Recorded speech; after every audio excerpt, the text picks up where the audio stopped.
Un jour, les oiseaux se sont mis à chanter et les grands arbres sont tombés sur terre.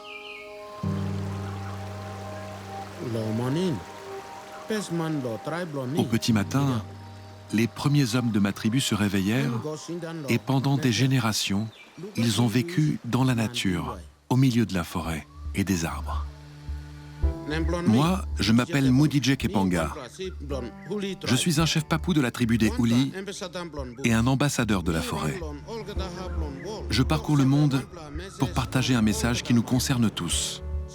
Ma forêt est menacée, et si nous ne faisons rien pour la sauver, c'est toute l'humanité qui disparaîtra.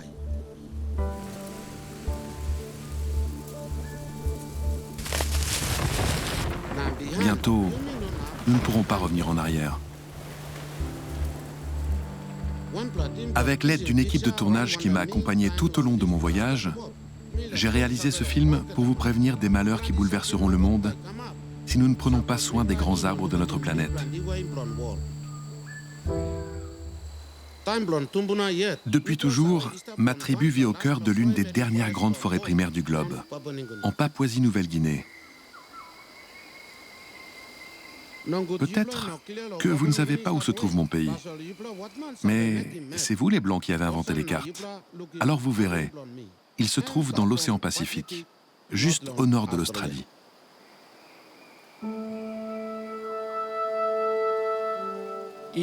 Dans ma langue, les forêts anciennes, qui sont nées lorsque le monde est né, sont nommées Iraputagenda. Les Blancs les appellent forêts primaires, car elles n'ont pas été modifiées par les hommes. Elles sont devenues très rares, et il n'en existe pratiquement plus sur notre planète. Seulement en Amazonie, dans le bassin du Congo, et chez moi, en Nouvelle-Guinée. Probablement parce que les hommes aiment poser leur empreinte partout. Cette forêt n'est pas seulement à moi, elle est à toutes les créatures qui y vivent.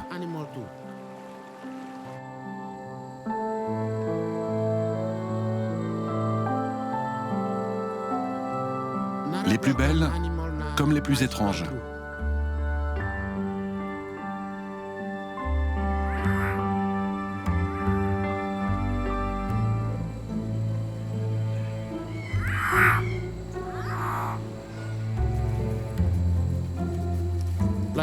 La plupart de ces animaux n'existent nulle part ailleurs sur la planète.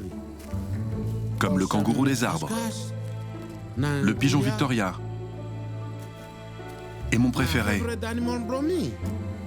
l'oiseau de paradis.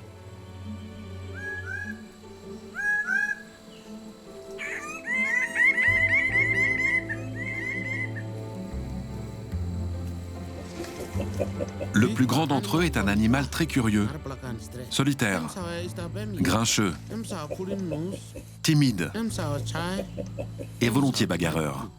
Avec ses griffes, il peut tuer un homme, et c'est l'animal le plus dangereux de la jungle. Nous l'appelons Jerry, mais les Blancs l'ont nommé Casoar.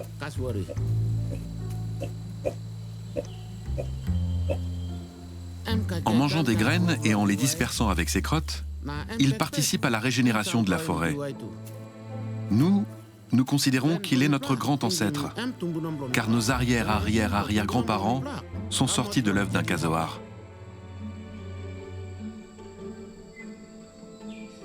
Le grand blanc qui fait semblant de prendre des notes pour avoir l'air sérieux dans le film, c'est mon ami français Marc Dozier. Lorsque je l'ai rencontré, il avait les cheveux longs, mais c'était il y a bien longtemps. Maintenant, il les a tous perdus, et il a une tête de vieille fourmi. Comme moi, il aime et connaît ma forêt, qu'il photographie depuis plus de 20 ans.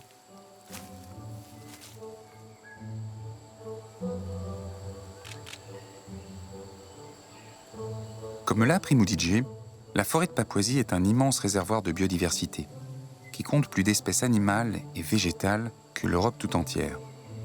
Avec une surface qui couvre 70% du pays, la forêt papou abrite plus de 20 000 espèces de plantes, 1500 espèces d'arbres, 3000 espèces d'insectes et plus de 750 espèces d'oiseaux. Des chiffres qui font du pays l'un des sanctuaires naturels de l'humanité.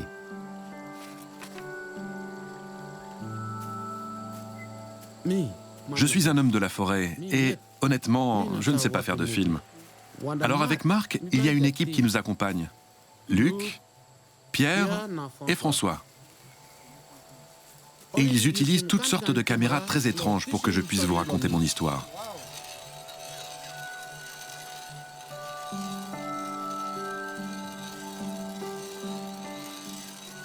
Cette forêt nous a été léguée par nos ancêtres. Pendant des générations, ils en ont pris soin, afin que nous puissions revenir chaque jour les bras chargés de quoi manger. Mais aujourd'hui, elle est menacée de disparition. Et avec ce film, je tiens à ce que vous voyez ça de vos propres yeux.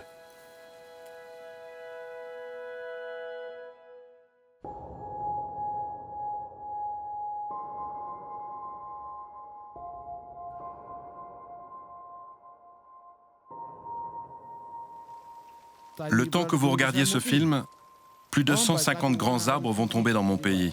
Des milliers chaque jour.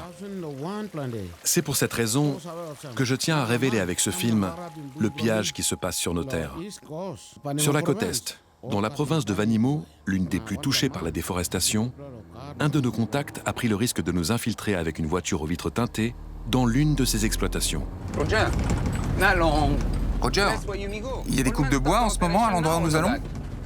Oui, l'exploitation tourne à plein régime. Depuis plus de 5 ans. Bon, on arrive au camp.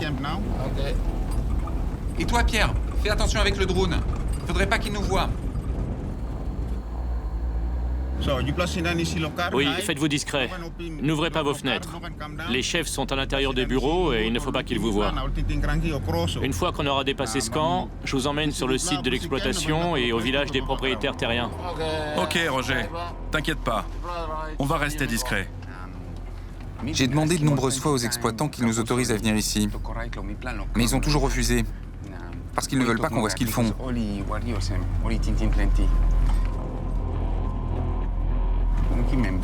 Regarde là au balcon.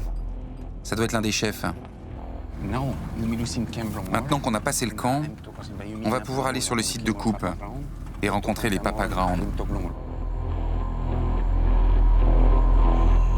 Dans notre langue, Papa Ground est un mot très important qui désigne les propriétaires papous des terres de mon pays.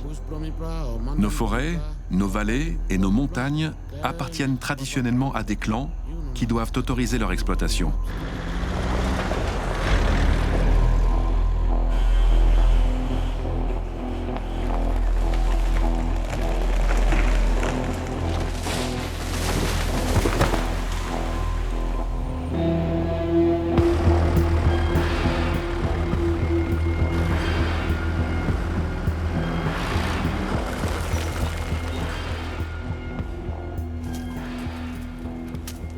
Ce sont les Papa Ground, des papous comme moi qui travaillent pour les exploitations forestières. Ce sont nos propres mains qui tiennent les tronçonneuses et conduisent les bulldozers. Pour eux, c'est la seule façon de survivre. En vendant leurs arbres et en les coupant eux-mêmes contre un maigre salaire. Mais je ne leur en veux pas. Ils n'ont pas envie de vivre comme des animaux sauvages.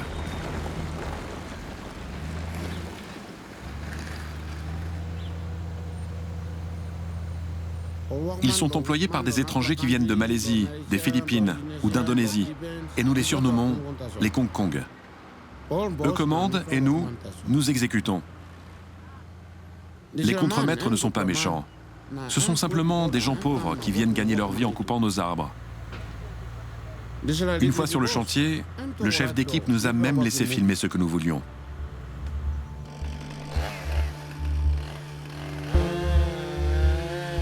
Chaque jour, les tronçonneuses coupent d'immenses troncs aussi facilement que des bananes mûres.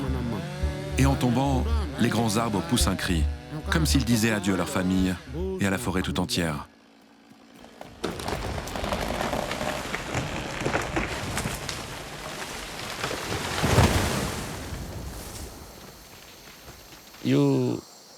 Ça ne te rend pas triste de couper tous ces arbres?